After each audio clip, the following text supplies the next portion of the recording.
Bismillahirrahmanirrahim.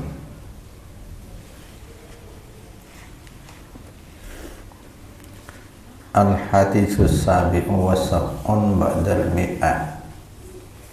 Dini hadis sekaping 177. An Anas bin Malikin an Zaid bin Sabitin radhiyallahu anhu qala. Dari Anas bin Malik terus dari Zaid bin Sabit, dari penulis wahyu. Qala adabu fasyara Zaid tasakhurna ma'a Rasulillah summa qama ila shalah. Makan sahur kauleh atau bersaur kami asata Rasulullah di zaman Rasul. Summa qama, kemudian berdiri Rasulullah ila shalah, menuju salat. Qala Anas qultu li Zaidin. Adabu sahabat Anas atanya kauleh di Zaidin bareng Zaid bin Sabit, kam kana bainal adani was sahur atau bersuhur panika sapanapah jarak sebede antarana iqomah dan sahur. Ada sahur dan iqomah, bukan adzan ya. Qala ajawab pasyara Zaid qadru khamsina ayatan. Panika kira-kira seket membaca 50 ayat. Ada beda tulisan sepadre. Wa yubayyinu dzalik ma fi sahihaini. Wa yubayyinu dzalik oleh maka langsung makna ijmali. Yarwa Anas bin Malik an Zaid bin Sabit radhiyallahu anhu anna Zaidan tasakhkhara ma'a Rasulillah, menceritakan, meriwayatkan pasyara Anas bin Malik dari Zaid bin Sabit. Da saungkuna Zaid bin Sabit tasakhkhara panika melakukan sahur dia. Pasyara Zaid asata Rasulullah fakana min sunnati ayatasakhkhara qubaila sufi.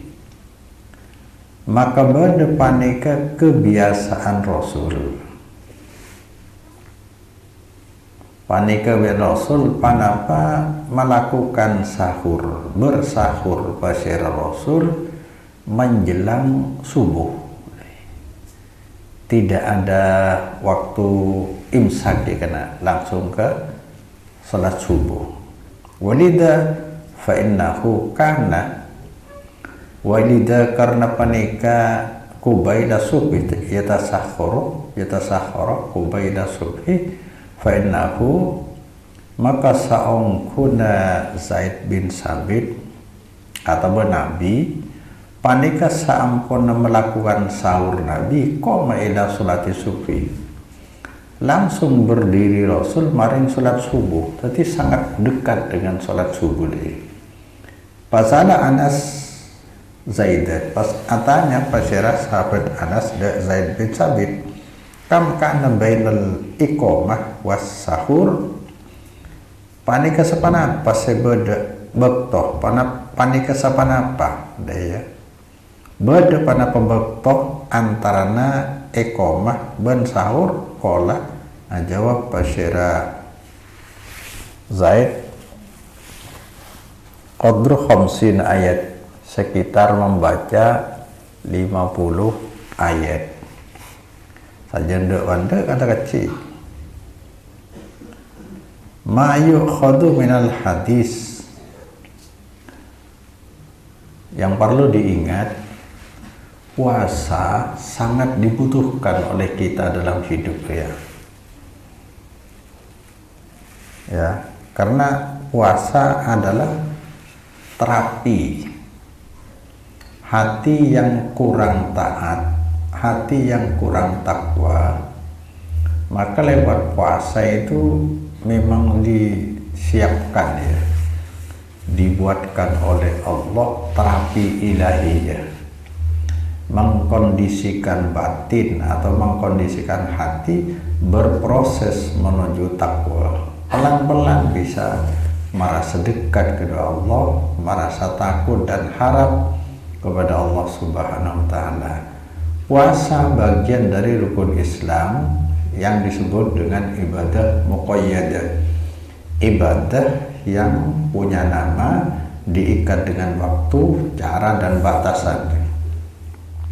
Semua di dalam rukun Islam mulai dari ikrar 2 kalimat syahadat, puasa, zakat, haji, semua adalah ibadah muqayyadah yang ditetapkan, termasuk syahadat harus dibaca tepat waktunya, yaitu ketika sholat. Jadi ada waktunya, ada namanya, ada caranya, ada batasannya. Ada batasannya, sudah ditentukan. Nah, ini yang banyak mengicau umat Islam yang kurang berilmu atau orang awam, karena di masyarakat jenis amalan yang berlaku ada 3 macam jenis ya. Ada yang hampir mirip-mirip, ada tradisi murni 17 Agustus, Hari Kartini, Hari Pahlawan, Hari Sumpah Pemuda. Itu tradisi murni yang tidak berkait sama sekali dengan agama. Yang kedua, ada amalan syar'i murni, yaitu dari Allah Subhanahu wa Ta'ala, seperti puasa rukun Islam ini. Syar'i murni, berdasarkan dalil dan praktik dari Nabi. Yang paling berat diantara yang syar'i murni, ibadah muqayyadah, adalah sholat. Sholat ini mustahil ya merubah atau apalagi salah, karena seperti yang disampaikan kemarin sholat ini sejak zaman Nabi dipraktekkan, mulai dari Nabi sampai sekarang ini tetap 5 waktu, memang paling berat, sampai difirmankan oleh Allah, wa innaha lakabiratun illa 'alal khashiin. Salat ini berat kecuali atas orang yang khusyuk. Diteruskan ayat, siapa yang disebut dengan melakukan sholat khusyuk sholatnya ini yang mana? Alladzina yadhunnuna annahum mulaqu rabbihim wa annahum ilaihi raji'un. Orang-orang yang merasa akan bertemu dengan Allah, andalan ibadah adalah sholat, maka akan terasa ringan karena bukan hanya dianggap sebagai kewajiban, melainkan itu kebutuhan ketika kembali kepada Allah. Dan memang harus kita sadari, di dalam hidup ini ada tujuan hidup, ada kebutuhan hidup. Tujuan hidup manusia tidak berhak membuat sendiri, tapi harus bertanya kepada pencipta dari hidup itu sendiri, alladzi khalaqal mauta wal hayata, yaitu Allah Subhanahu wa Ta'ala, yang telah menyatakan wa ma khalaqul jinna wal insa illa liya'budun. Tidak aku ciptakan jin dan manusia kecuali tujuan satu, supaya beribadah kepada aku. Ini tujuan dari penciptaan manusia sebenarnya supaya beribadah kepada Allah, beribadah dalam pengertian bertauhid kepadanya. Jadi kita dituntut harus beribadah, dan ibadahnya harus sesuai dengan yang dimaui oleh Allah. Dan ibadah yang paling pokok sholat 5 waktu. sholat 5 waktu. Tetapi dalam hidup, kebanyakan manusia sibuk dengan mencari kebutuhan hidup. Bedanya apa? Kalau kebutuhan hidup, kita membutuhkan, ya, membutuhkan selama hidup, dibutuhkan selama hidup. Ini namanya kebutuhan hidup, sandang, pangan, papan, pakaian, makanan, dan tempat tinggal. Ini dibutuhkan selama kita masih hidup. Tapi tujuan hidup akan dimulai begitu hidup ini selesai.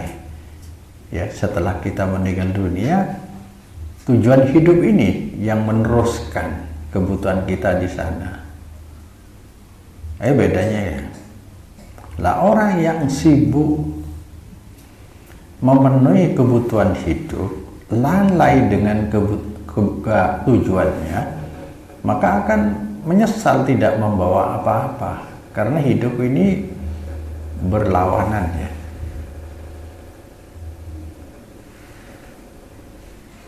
Kalau kebutuhan hidup, alam ini berlawanan. Alam dunia, alam materi, alam harta, alam selanjutnya, mulai alam kubur, alam barzakh, alam mahsyar, alam akhirat, ini sudah alam nilai. Biaya hidup adalah nilai pahala. Nah, orang yang sibuk memenuhi kebutuhan hidup akan menyesal karena tidak membawa apa-apa ketika keluar dari hidup. Dan kebutuhan hidup ini sebenarnya ukurannya tergantung kita. Maka di slogan di Darussalah kan, hidup ini murah asal hanya membiayai kebutuhan, bukan keinginan. Hidup ini mudah asal selalu berusaha dengan amal, bertawakal dalam hasil. Karena manusia hanya bisa berusaha, tapi hasilnya tergantung dari takdir Allah. Maka hidup akan terasa mudah asal selalu berusaha dengan amal, bertawakal dalam hasil. Hidup ini indah asal taat kepada Allah, bermanfaat kepada sesama. Ini tergantung. Kalau kamu tidak banyak kebutuhan, ya enak. Maka kata Rasulullah, qad aflaha man aslama wa rizqahu kafafan wa qanna'ahu Allah bima atah. Hadis Muslim 1054. Sungguh beruntung, pecrah man pasir orang aslam, masih masuk Islam. Masuk Islam. Wa rizqahu, dan diberi rezeki pasir man kafafan. Kalaban cokop-cokop. Dia mengkangkok kan dia. Kok minta ke Allah mudah-mudahan diberi rezeki pas-pasan. Saya tidak mau berlebih kalau bisa. Ingin hidup dengan rezeki pas-pasan. Pas butuh, pas ada deh. Setiap butuh gampang bedeh terode ya. Wa qanna'ahu Allah, memberikan rasa terima, rasa puas. Hudaman pasir Allah bima terhadap pemberian, terhadap rezeki, ataku siapa yang Allahu deman.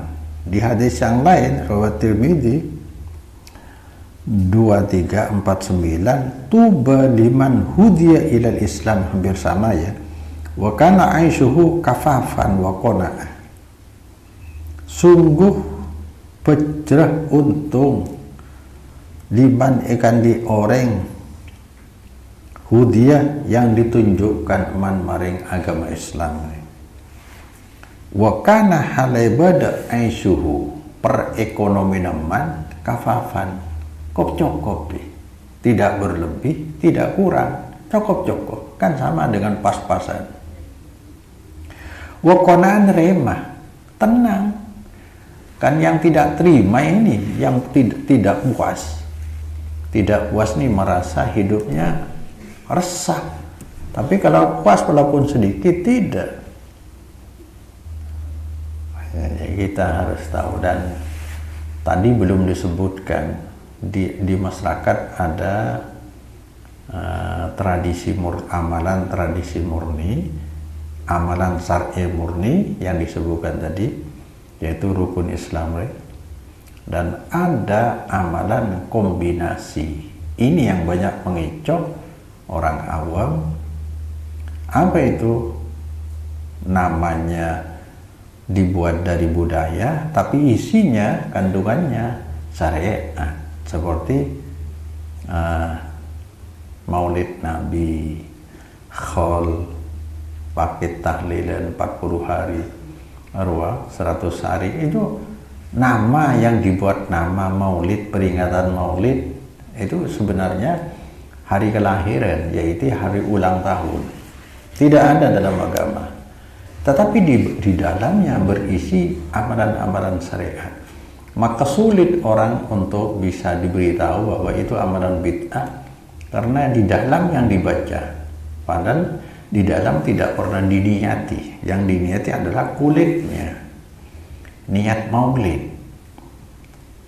Itu bid'ah dolalah. Kalau niat ibadah berarti mengada-ngada dalam agama, mengintervensi syariat dari Allah, agama dari Allah. Nabi pun tidak berhak dan tidak berani Nabi membuat amalan barunya.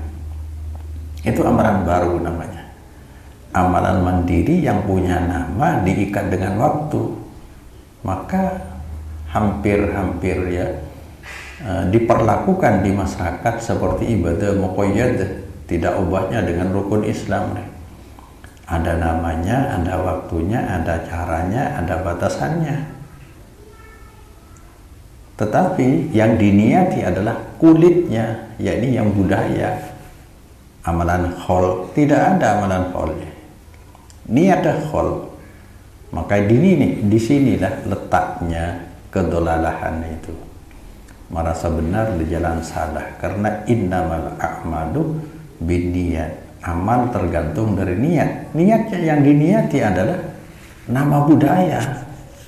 Khol 40 hari, 100 hari, 1000 hari, itu nama budaya.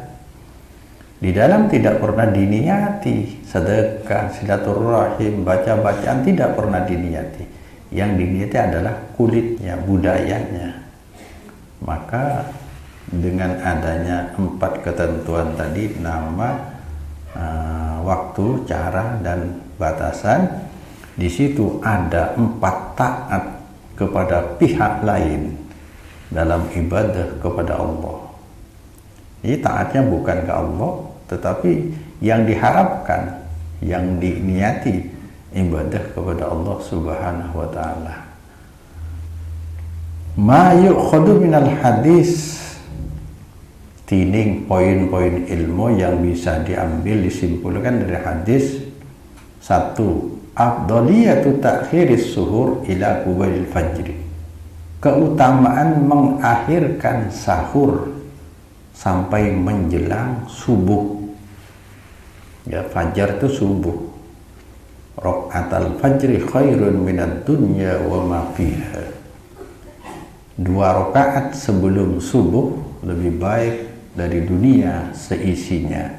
Karena tadi yaitu tujuan. Kalau dunia sehebat apapun, sebesar apapun, pasti ditinggalkan oleh kita. Di dunia, namanya saja dunia. Tetapi amalan agama, amalan akhirat, ibadah, menunggu kita, kedatangan kita ditunggu di alam berikutnya. Nomor 2, al-mubadaratu bisolati sufi. Cepat-cepat, segera melakukan sholat subuh. Haitsu qarabat waktul imsak.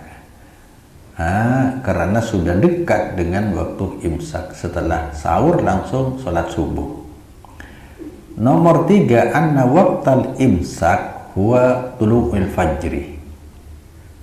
Menurut fikih biasanya fajar itu ada 2. Ada fajar kadib, ada fajar sidik ya.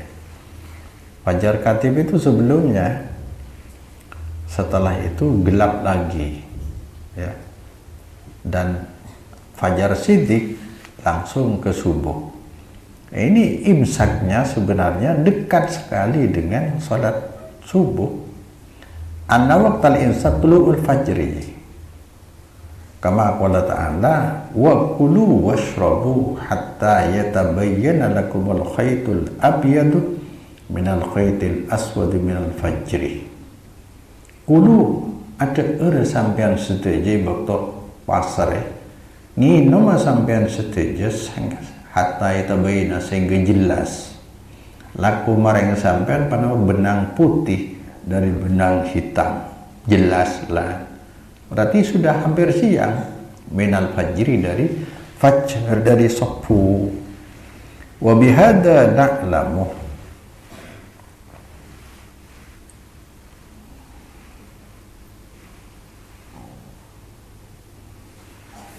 Wa bihada kalaban panika ayat na'lamu uning kita annama yaj'alun nasu min waqtaini waqtin lil imsak wa waqtin litulu'il fajri bid'atun.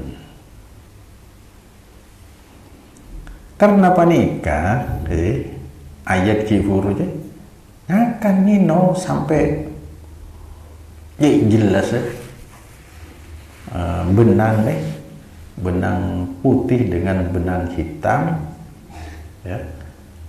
Esopu oning kami atau kita annama de saungkuna bereng syatatiaki senatapaki de emma pasir monosa dari dua waktu lil imsak, waktu untuk imsak dan waktu untuk sopu. Bid'atun panika bid'ah baru di zaman Nabi tidak ada nih. Ma anzalallahu bihi min sultanin tak nuronaki Allah Ta'ala biha kalaban apa mayaja dunia min sultanin dalil ada dalil cuma yang bid'ah secara lugat atau bisa disebut dengan bid'ah idhofiyah, bid'ah yang melekat pada amalan ibadah mandiri. Ibadah mandirinya puasa itu sama dengan nikmatil bid'atu hadhihi yang disampaikan oleh Sayyidina Umar. Karena apa? Bukan amalan mandiri. Kalau amalan mandiri seperti haul maulid ini kalau dibuat ibadah bisa menjadi bid'ah dolalah. Kalau ini tidak sampai bid'ah dolalah, tapi bid'ah secara lugat. Ya, secara luas atau bid'ah idhofiyah yang hanya melekat pada amalan mandiri seperti Sayyidina Umar itu kan penyatuan jemaah di bawah atau di belakang seorang imam di masjid jadi satu, tetapi amalan mandirinya, amalan yang sudah nama diikat dengan waktu, dengan cara dan batasan sudah ada, yaitu sholat tarawih atau qiyamul lail. Ini juga demikian ya. Ini waktu untuk berpuasa, untuk bersahur dibuatkan waktu. Jadi waktu amalan mandirinya ya puasa, maka disebut dengan bid'ah karena di masa Nabi belum ada. Wa inabiyah waswasatu minasyaiton, yang pasti hiya dining ma yaj'alu de kada sero. Panika gangguan dari setan, keraguan-raguan. Liwala bisa alaihim dinahu, untuk mengacaukan ya. Mengacaukan setan alaihim atas nas dinahum da'akabunan nas. Pas ibadah akibat to imsak lain bisopunan lain ya. Kenapa? Karena ada hadis muttafaq alaih, hadis sahih. Kuwa inna bilalan yu'adzinu bilailin. Saungkun Bilal panika adzan sebelum subuh, sekitar 1 jam sebelum subuh, adzan pertama. Fakulu washrabu, kata Rasulullah. Bilal adzan di tengah malam, di malam lah, sebelum sahur ya, 1 jam lah sebelum sholat subuh sudah adzan. Kulu washrabu, makanlah kalian, minumlah kalian, hatta yunadi ummi ibnu Maktum, sehingga adzan pasyara ibnu Maktum yang kondisinya buta. Ini adzan untuk sholat subuhnya. Summa qala, lalu Nabi rawi ya meriwayatkan bersama, wa kan rajulan a'ma la yunadi hatta yuqala lahu asbahta. Bada Ibnu Maktum panika orang laki dari sahabat yang tunanetra, buta, tidak akan berkumandang adzan, tidak akan adzan Ummi Maktum, sehingga disampaikan kepadanya, sudah subuh kalian, sudah subuh kamu, sudah subuh. Nah, baru adzan subuh.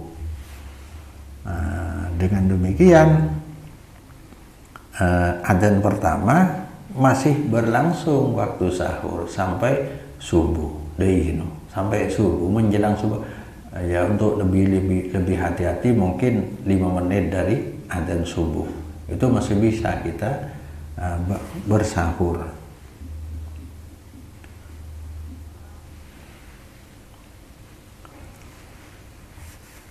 Wa illa fa inna sunnatal muhammadiyata annal imsak yakunu ala walidul fajri.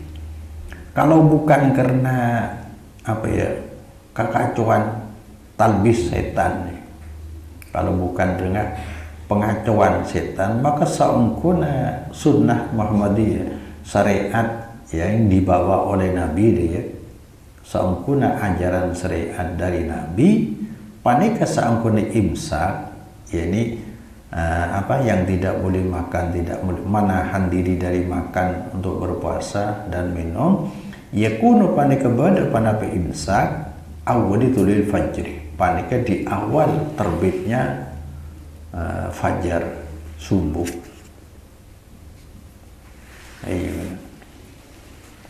Jadi tidak terlalu jauh dari sholat subuh. Wallahu a'lam.